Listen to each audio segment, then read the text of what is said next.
Hey Quad folks, hope y'all are having a good holiday season this year and that y'all are doing all right. I need to, I guess, say a little something here about,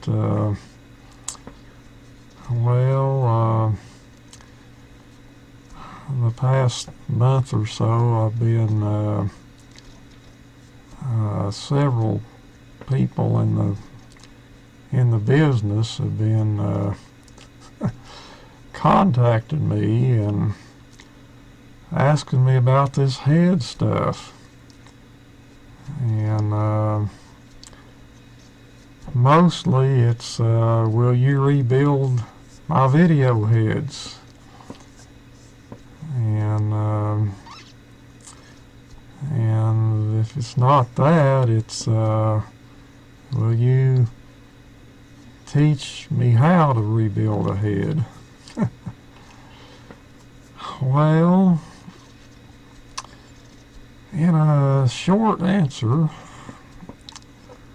on rebuilding video heads, no, I am not going to rebuild somebody else's video heads. And, well, that probably would need a little explanation, so you don't think I'm a total, well, you fill in the blank. But seriously, it's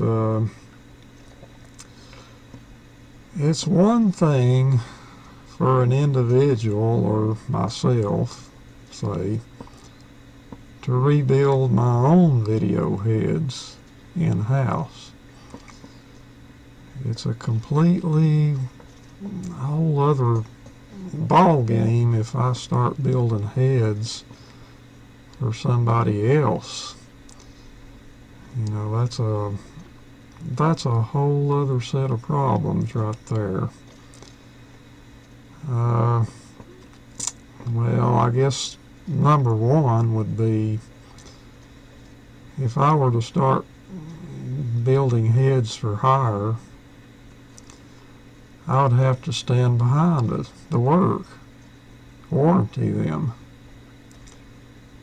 And, if something goes wrong after you've run it for 25 or 30 hours or 50 hours, then, I would have to stand behind that and make that good, if it's a failure or something. And,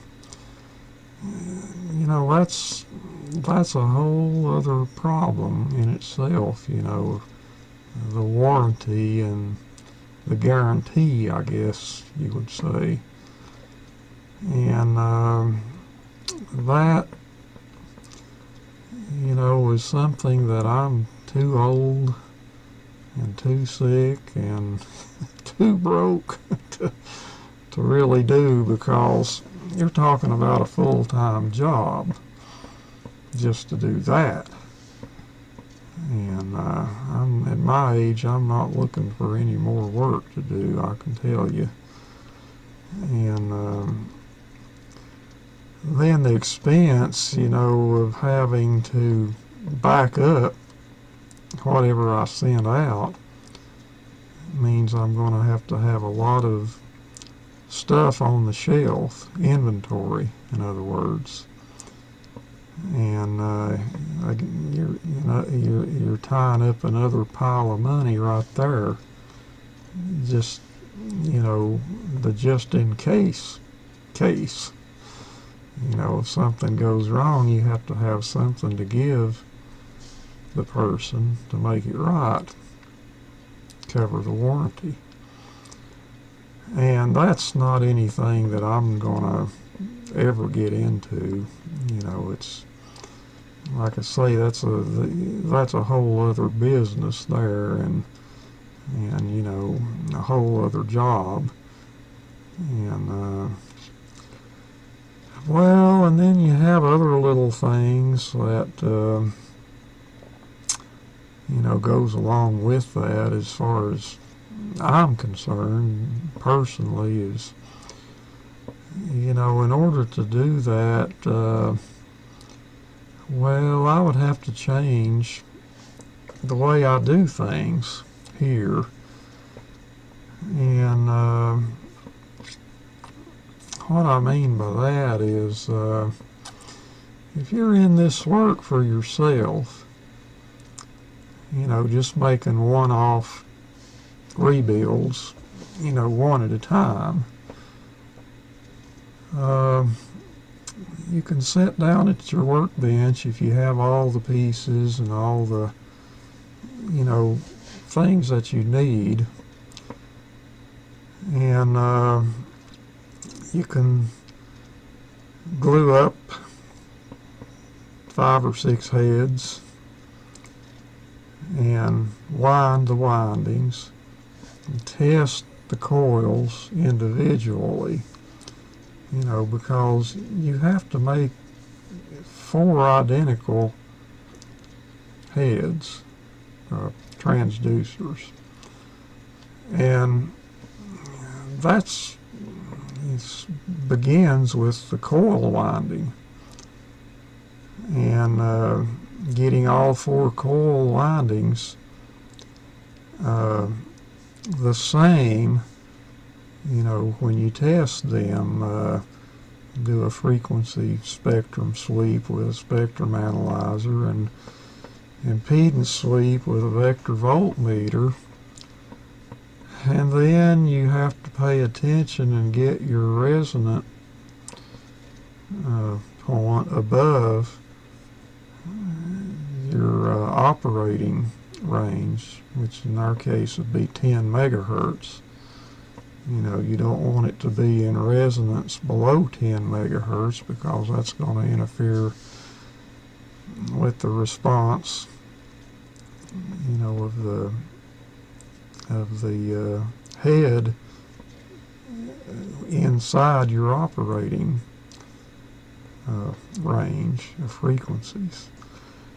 So, you have some work there in getting 4 identical coils wound that'll test out, to have similar or close response and impedance and resonance characteristics. And that gets into, the spacing mainly of the between the coils, because you have capacitive reactance, in that airspace between the coils. And where you have that, you're going to have inductive reactance because of the copper and the resistance of the copper. And if you look at it, if you want to put it in mathematical terms, you look at it in polar math, you have resistance, and then inductive reactance, capacitive reactance, X sub C and X sub L. And the idea is to get all 3 of those to match as closely as you can on all 4 tips.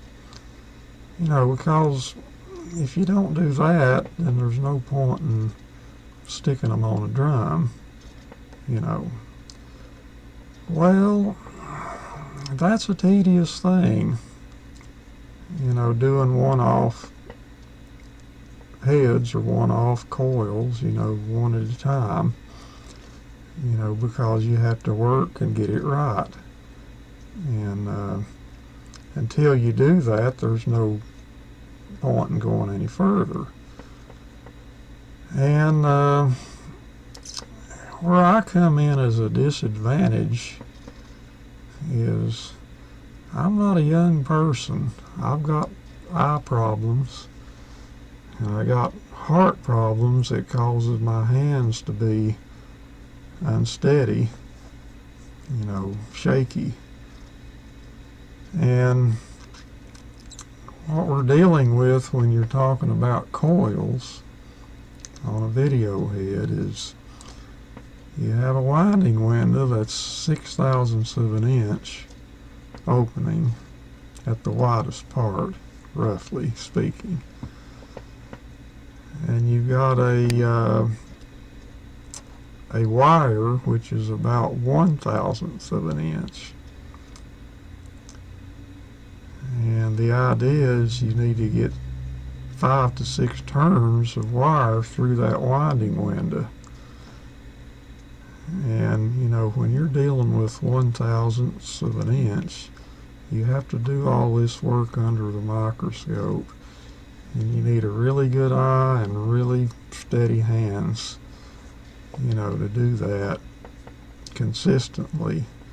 Now I can get away with it because I just do one once in a while. So if it takes me 2 weeks to do a set of coils, then you know, it's no sweat. But I could never do it day to day. You know, it takes somebody that's physically more capable than I am to do something like that. You know, that's real work, you know, doing that, winding those coils and getting them all right. Well, okay, so you take a few weeks and you wind these coils and you get them all right, and then you paint them with some epoxy, you know, nail them down, in other words, so they won't move on you. And then test them again just to make sure nothing moved, you know, before you put them on the drum. And so, you know, that's just one little part, you know, to do this, and it's really not possible for me to, you know, to really even think about doing it for anybody else. Now I can do it here by myself, you know, just fine, because I'm not under any time constraint or anything like that. I just do it, and it gets done when it gets done, you know. And you know, another thing about doing it yourself in-house is if you come up short and you need to do something or fix something, all you got to do, or all I got to do, is just take it off and go right over to the workbench and tear into it and, you know, work on it a little more, get it right, or fix something that's not right, you know. And if I'm sending heads out to somebody else, you know, that you can't do that. They've got to be right on spec before you send anything out to somebody. And that brings up another little facet of this work, is the specs part. You know, if you're just doing it for yourself, you can get away with a lot of stuff. What I mean by that? Well, I just have to rebuild a head to work on one machine, my own machine, or machines. In this case, I've got more than one, but if I'm sending a head out, it's got to be able to work on any machine and all machines the same way. Now that is a higher bar you have to meet, you know, tighter specifications. And with that's even more time and more tedious work you're getting into. And another little part of that is, well, in my own little world here, I'm building heads as play only. I never record. all my machines except one, I took all the record, all the erase stuff out. They can't even record if I wanted to, and that's more of a safety thing in this day and time when you're archiving a valuable tape or collection. The last thing you want to do is put that tape on a machine that's record capable, because something could go wrong and something might get erased or obliterated, or and there you are. So a long time ago, I took all the record and erase stuff out of everything except one machine that I use for testing, and making test tapes. And of course, that machine very seldom, if ever, is used for archiving work. It's more or less a test machine. Well, in order to fully test a head, spec it out, it has to be record capable in order to do that. And it's one thing to build a head for playback only. Playback is a passive process. It's not, there's nothing forced there other than the tip or the gap is passing over a track of information, and it's the minute magnetic fluctuations in that track, the print,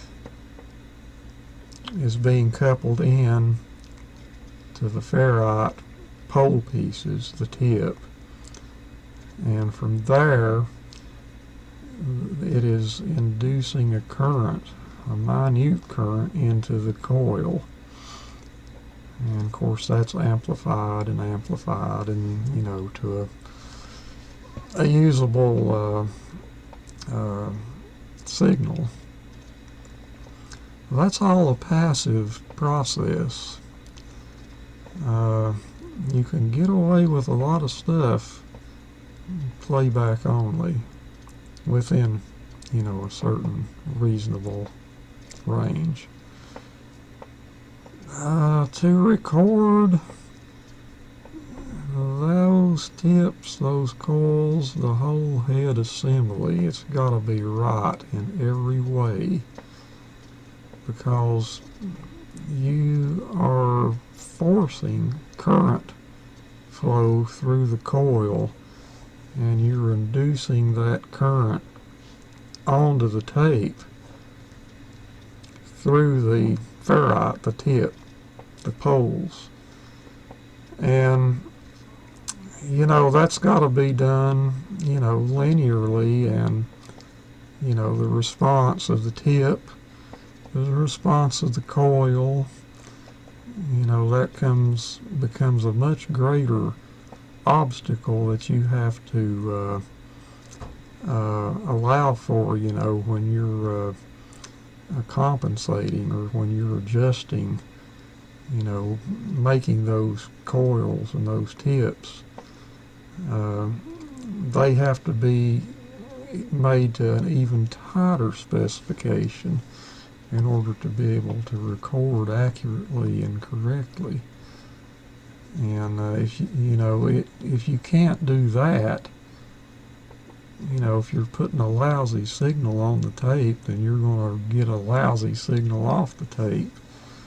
So, you have, in order to fully test a head and spec it out, if you were sending it out to somebody else, to work on their machine, in all ways, then you got to be able to make it record capable, and that brings in a whole other set of things that you have to deal with that normally I don't never have to think about, since I'm just doing play only work. And you could slop it out, but I wouldn't want to do that. So anyway, the people have been asking me about this, and most people, I guess, don't like to hear the word no, but I should probably, I think, explain why I say no. It's not, I'm not trying to be difficult or nothing, but it's maybe some things that the average person never even thinks about, when it comes to this type of work.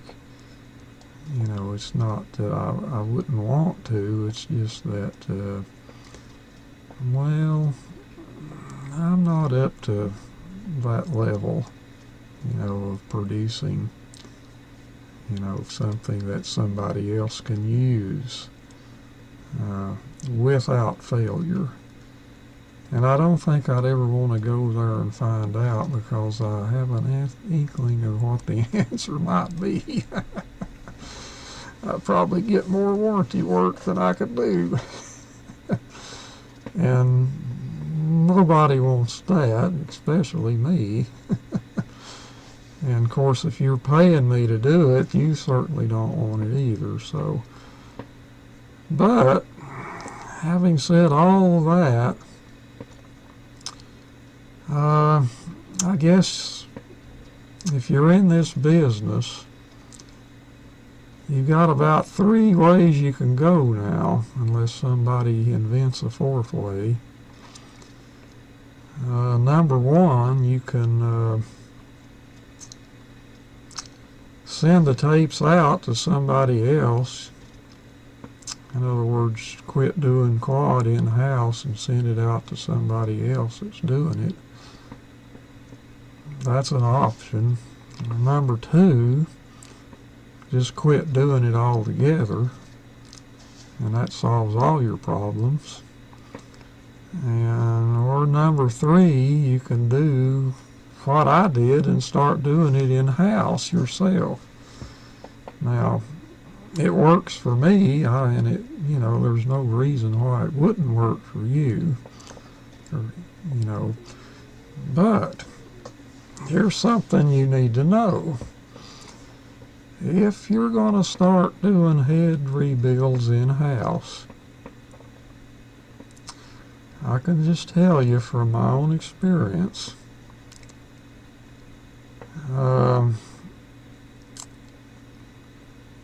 it's not going to happen overnight. Now, I've been at this 12 years, going on 13 years. And I worked away for about 6 or 7 years before I ever made one tip, and invested over that period of time about $50,000. It's 50,000 US dollars. And about 6 or 7 years before I made one tip. So you gotta really want to do this, in body and soul. And like they say, put your money where your mouth is, is what it amounts to. And if you're not willing to put in the time and the money and do the work, then again, I would say don't even start, because you're going to lose. And the only way that you succeed is if you stick with it, do the work, put in the money, put in the time, you know, and see it through. But now that's a long road, let me tell you, with a lot of failures in it. Well, okay, so you do all that. You put your money in, do all the work, research, learn all this stuff, and you get down the road a few years, and you make some tips. And, well, after you do that, you still can't do anything.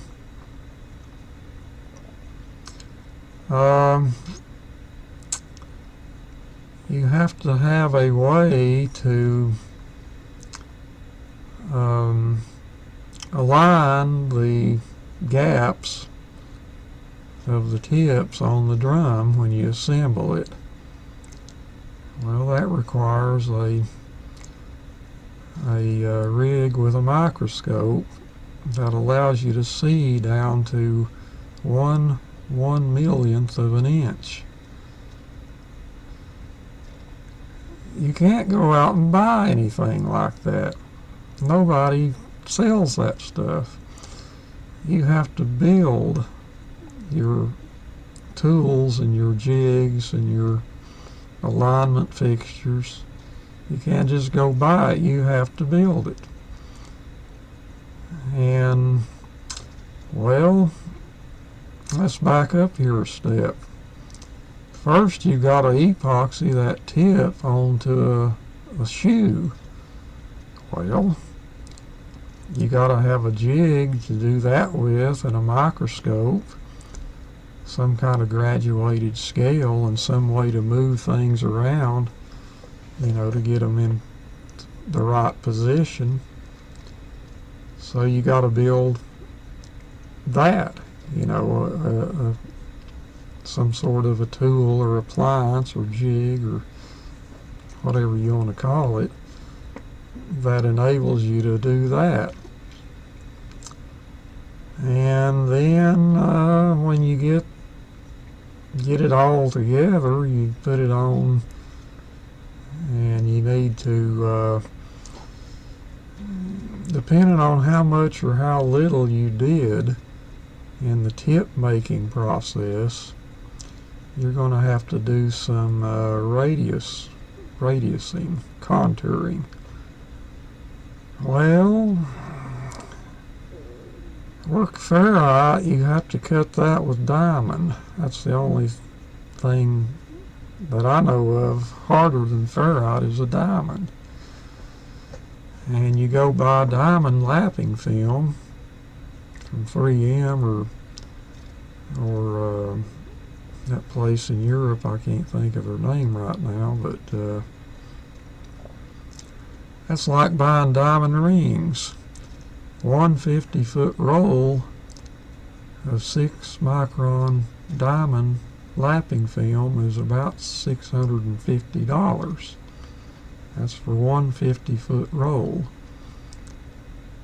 And so, you know, you're buying diamond rings when you're buying that stuff. And you know, you need different abrasives, like you need a 13 and maybe a 6 or 7, and then a 1 to finish up with.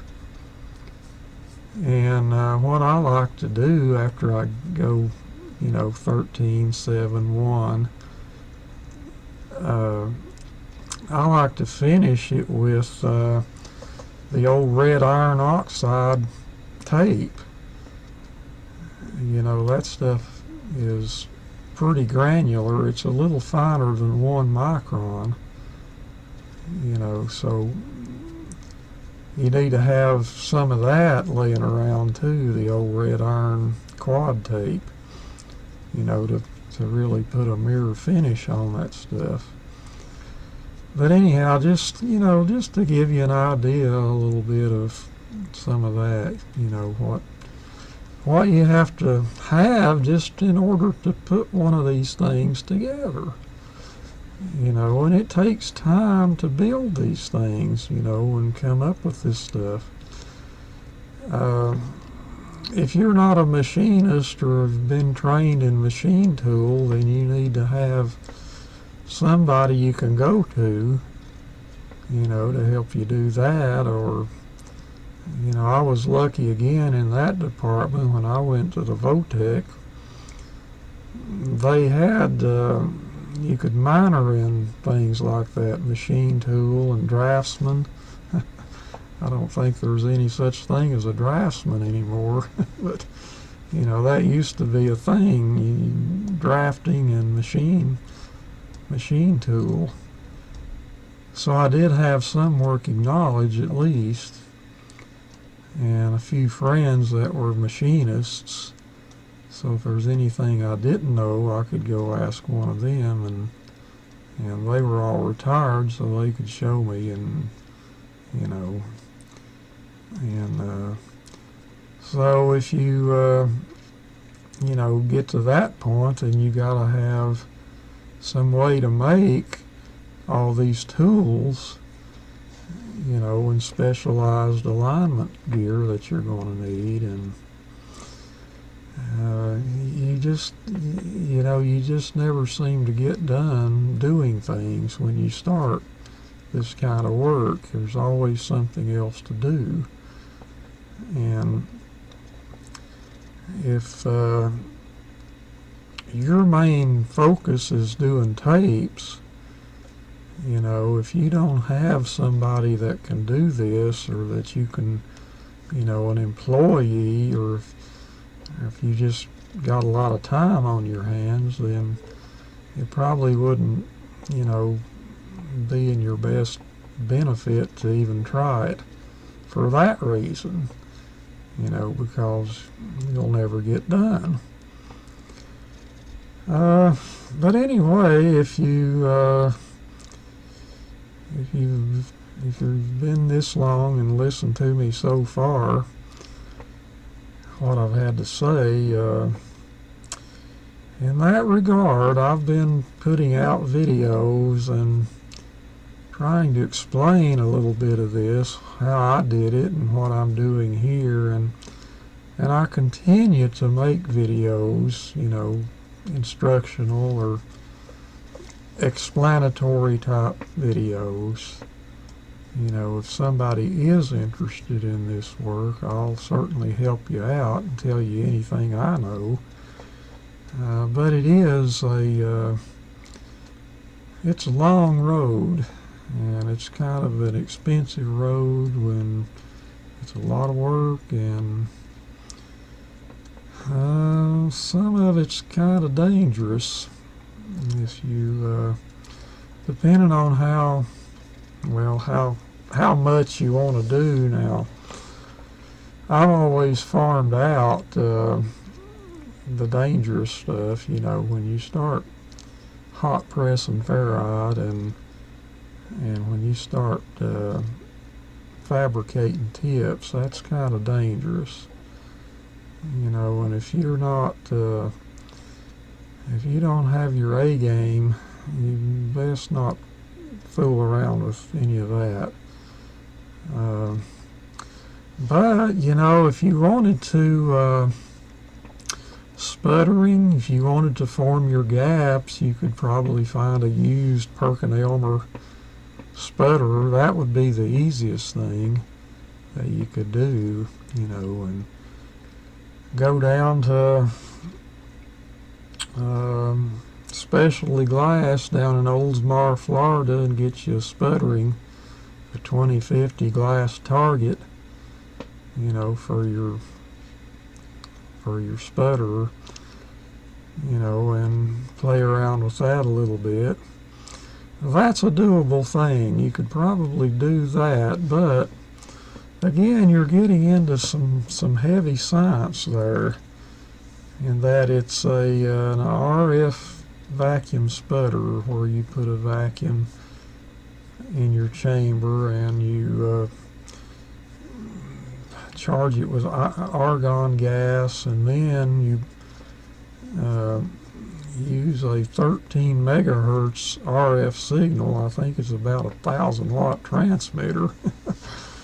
You know, some of them are, and that's what you excite the thing with, is that RF signal. And the idea there is you charge negative and positive, and your work is one charge, and then your source is the other charge, and of course they attract. And the idea is to knock glass atoms off the target, and then they're attracted to the workpiece, which is an opposite charge, and they stick. And after a while you build up a thickness of glass. And then the next step is really the dangerous step, is where you actually put it in a vacuum furnace and heat it up. You know, well, I wouldn't advise that unless you really know what you're doing, or if you can ask or know somebody that's done work with vacuum furnaces. Now, that's not as uncommon as you might think. Now, a lot of dentists, people in the dental profession, artificial, teeth, they use dental bonding furnaces, which is a vacuum furnace, and that's basically the same thing that's going on. Of course, they're not nearly, as technically involved making a set of false teeth, but it's basically the same principle, So there is an avenue if you wanted to really get dangerous. You could explore that a little bit, and I did myself for a while, and luckily my friend Bev talked me out of that notion. That's probably a good thing. But there are people around that can do that, the sputtering and the bonding. There may be a little bit of practice involved if they've never done it before. Trial and error again. You have to figure this stuff out on your own and come up with your own system or your own way that works. And it's once you do that, you're kind of set. Once you get it worked out. But getting there is a lot of work, believe me. Anyway, not to get any further off the track here, no, I'm not going to rebuild heads for hire. And yes, I will help you if you want to ask me questions or go watch my videos, and I'll try to point you in the right direction and get you started if you want to try it. But just you have to be dedicated to do it, and I wish you all the luck. And Happy New Year, everyone.